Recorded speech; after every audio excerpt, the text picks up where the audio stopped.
Hey everybody, Z Garcia here, and today I'm taking a look at the follow-up to The Fox in the Forest, a two-player trick-taking game. This is called The Fox in the Forest Duet.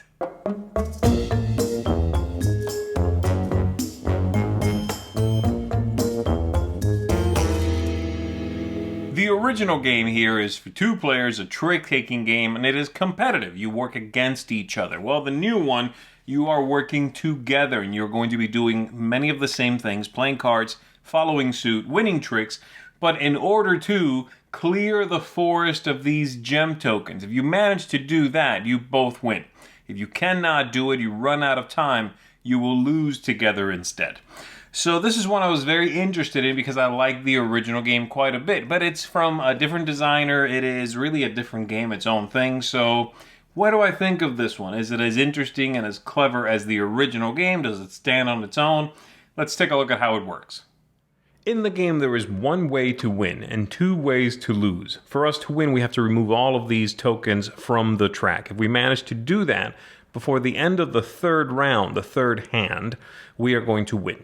You lose if you get to the end of the third round, and there are some still out there. And also, if you run out of these forest tokens and need more, you'll also immediately lose. So we're going to shuffle up the deck of cards. Every player gets 11, and then we flip over one more that is going to be the stronger suit, the trump suit. And then we are ready to begin. So the players are going to be taking tricks, playing cards, following suit, all of that, in order to move this token and remove these gems from the board. You have to be cautious. You don't go past the edges, or else you will have to put out these forest tokens, which will also shrink the track, the space you have to play in. So I have here my hand, my 11 cards. There are 3 suits in this game only. And you will notice that some of the cards, every odd card in fact, has a special ability. So I am going to lead one of my cards, and I'm going to play that one. And then my opponent is going to have to follow suit. So they'll take a look at their hand. They have quite a few options here. They are going to play this card and follow suit. My 8 beats their 6. I am going to combine the movement values on both. In this case, 2 paw prints on the 8, 2 paw prints on the 6. And I am going to move it towards me because I won 4 steps. 1, 2, 3, 4. Wherever it stops, or if it didn't move that space, wherever the token ends up, basically, I am going to remove one of these if there is one to be removed. We are going to get rid of these cards, and I won that, so I'm going to lead the next one. And now I have to be concerned here because I don't want to win the next one. I'm likely to go past the end spot. So I'm going to play something pretty weak. Take a look at my hand here. I am going to lead that card. Now, this is, of course, all done without any communication between the players. They can't talk to one another. So my opponent here is going to play that card, and they are going to win that, and these are combined 6 steps. So 1, 2, 3, 4, 5, 6, and we will remove that. And then my partner here will play a card. So they are going to take a look. They are going to play this one. And it's one of these special abilities. So once played, they will read out loud what it does. All the 1s, all the 3s, each number will do the same thing. So, you know, the 3 7s all do the same thing. So this one says, the winner of the trick may choose to move the team tracker in the opposite direction. Great, so they play that. And then I am going to follow suit if I can. If I could not, by the way, I could play whatever I want to. So I am going to play this one. I'm going to play that 8. And I win. The combined movement is 2. There's 2 on this one, nothing on that. And instead of moving it towards me, I'll go ahead and utilize a special ability of the 1 and push it towards my partner there. So we get rid of that one. I win that. So I am going to lead. And I am going to play this one.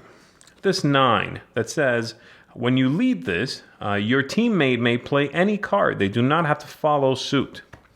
All right, so my opponent is going to take a look at their hand here, and they are going to play, without having to follow suit, they are going to play this one, which is trump, which will win. And this is 1 movement in total, so 1 towards them, and we got that one at the end. Great. We discard these. They won, so they are going to lead. They definitely don't want to move it towards themselves. So they are going to play a 9 back, which again says that I don't have to follow suit. So I can play whatever I want to here, ideally to trump and pull it towards me.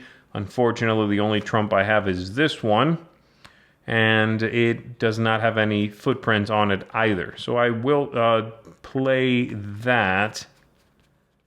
Let's see. I will play that. There is no movement whatsoever, so the token stays there. And if there was another gem on there, we would take that one off now, okay? Now this one says, when you play this, both players select a card from their hand and then exchange those cards with each other. So I have a lot of the same suit here. I'm going to pass one of these to my opponent, and they will simultaneously do that towards me. So there we go. We switch those. I did win. That was a trump card, and so I lead the next one.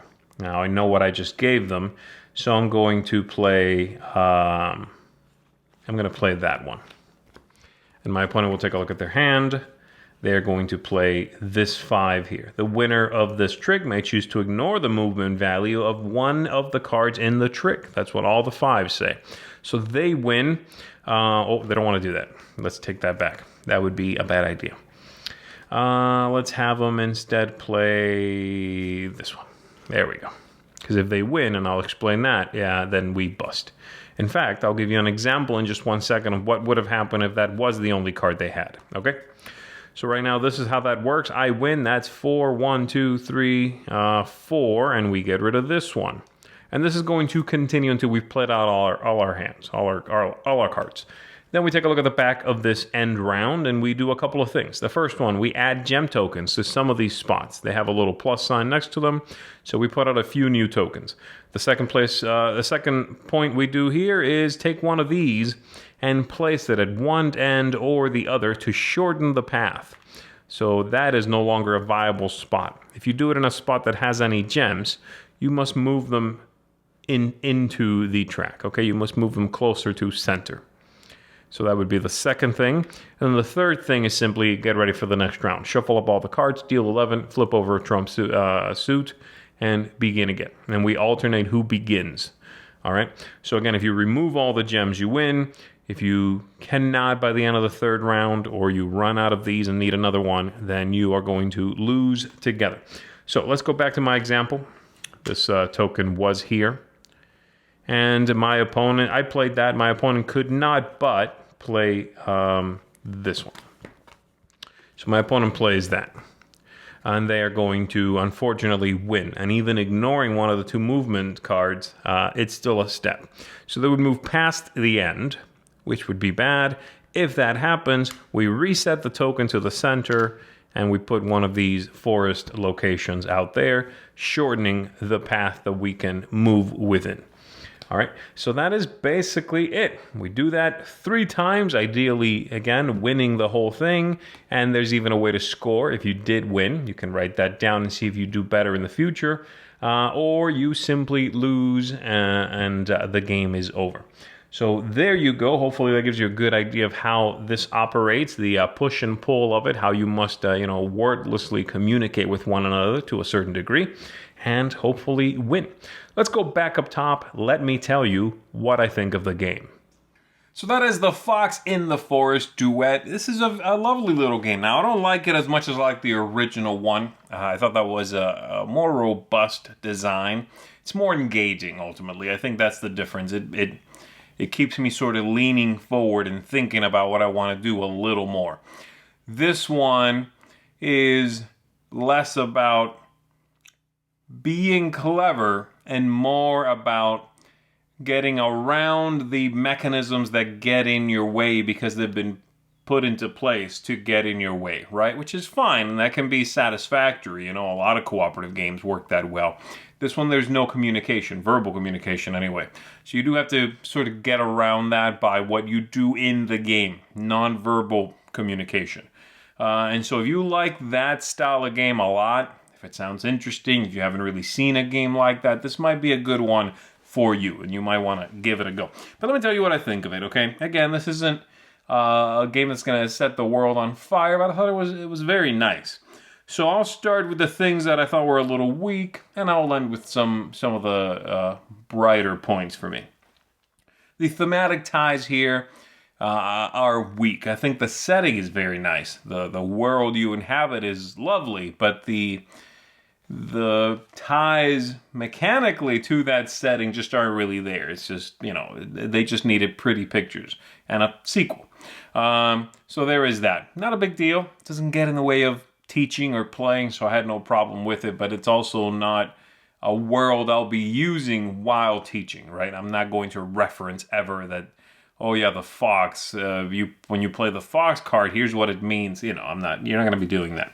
And then my biggest hit against it is the replayability. They do give you different difficulty levels.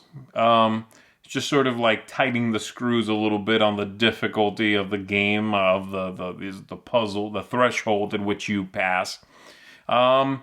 But the game feels very samey from play to play. You are doing the same things, really. You are, once you've played a few times, you sort of get better at that silent communication thing. So the interest goes away a little bit because it's all about just knowing if your opponent has the suit or that one.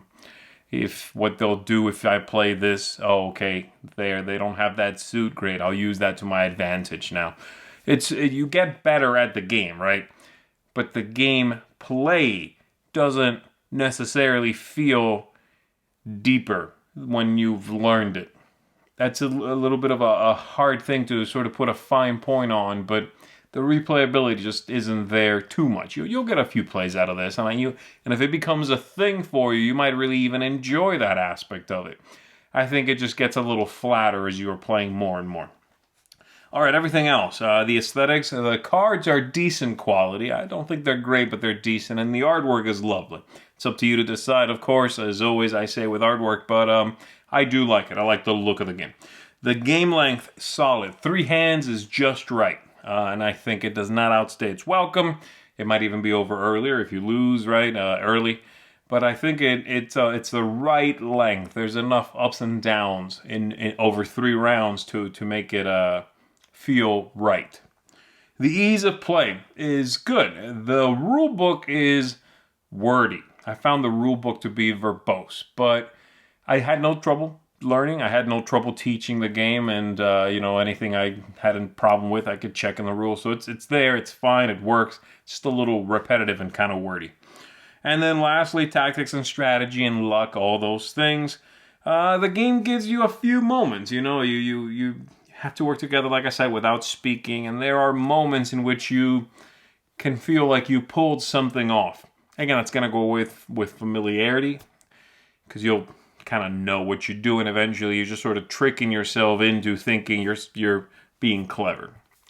But it's interesting, and it is enjoyable to sit at the table quietly and kind of go, do they have this? What should I follow with? Should I take the lead here? Do I play the special power now or hold it? Those kinds of things are clever and engaging. So again, I do like the game. Ultimately, I think it's one that I would recommend. It's just not one that I think is the kind of game that feels like a long-term library edition, if that makes sense, But I would certainly recommend it if it's one that sounds interesting to you. You haven't heard of this kind of game, which given is fairly strange and outside of the box, and you want to give it a try, I certainly would recommend it. And this is a recommend from me. I'm going to give The Fox and the Force Duet a 6.5 out of 10. So, if it sounds like it's right up your alley, definitely give it a look. And check out the original one, too, if you haven't, because that's also an excellent 2-player trick-taking game. All right, everybody, that is it for me. Check this game out. I am Z Garcia, and I'll see you on the next one.